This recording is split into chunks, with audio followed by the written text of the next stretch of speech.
அப்பொழுது பவுல் மார்ஸ் மேடையில் நடுவே நின்று, அத்தேனரே, எந்த விஷயத்திலும் நீங்கள் மிகுந்த தேவபக்தி உள்ளவர்கள் என்று காண்கிறேன். எப்படி என்றால், நான் சுற்றி திரிந்து உங்கள் ஆராதனைக்குரியவர்களை கவனித்து பார்த்த பொழுது அறியப்படாத தேவனுக்கென்று எழுதியிருக்கிற ஒரு பலிபீடத்தை பார்த்தேன். அவன் கேட்கிறான், எப்படி இந்த அறியப்படாத பலிபீடம் வந்துச்சுன்னு கேட்கிற பொழுது அந்த ஜனங்கள் இப்படியாக சொல்கிறார்கள், அத்தனை பட்டணத்தில் திடீரென்று ஒரு கொள்ளை நோய் ஏற்படுகிறது. அத்தனை பட்டணம் கொள்ளை நோயினால் அநேகர் மரித்துக் கொண்டிருக்கிறார்கள்.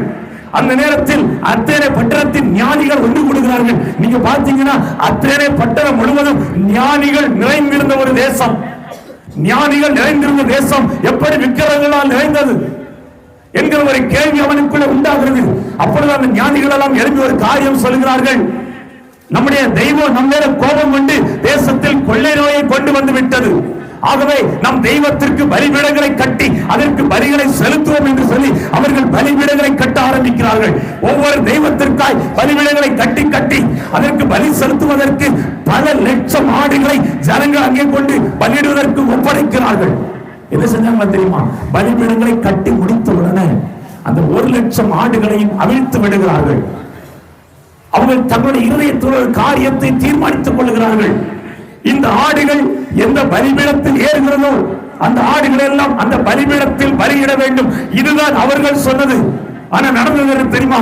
ஒரு ஆடுகளும் பலிபீடத்தில் ஏறி சொல்லவில்லை. அப்பொழுது ஞானிகள் ஒரு முடிவெடுக்கிறார்கள், ஒருவேளை நாம் அறியாத தெய்வத்தினால் இந்த காரியம் நமக்கு நேர்ந்திருக்குமானால் என்ன செய்வது என்று சொல்லி அறியப்படாத தெய்வத்திற்கு என்று சொல்லி அங்கு ஒரு பலிபீடத்தை ஏற்படுத்துகிறார்கள். நன்கு கவனிக்கிறோம் தேவ ஜனங்களே, அறியப்படாத தெய்வத்திற்கு என்று சொல்லி அங்கே பலிபீடங்களை கட்டி ஆடுகளை திறந்து விட்ட பொழுது அந்த 1,00,000க்கும் அதிகமான ஆடுகளும் அந்த அறியப்படாத தெய்வத்திற்கென்று சொல்லப்பட்ட அந்த இடத்துல ஏறிவிட்டது. அங்க எல்லா ஆடுகளும் பலி செலுத்தப்படுகிறது. அப்பந்தான் பவுல் சொல்கிறாரு, ஏய், நீங்கள் அறியாத தெய்வம், ஆனால் நான் அறிந்த தெய்வம், அவர் உயிருள்ள தெய்வம் என்று சொல்லி அங்கே அறிக்கை எடுக்கிறதை பார்க்க முடிகிறது.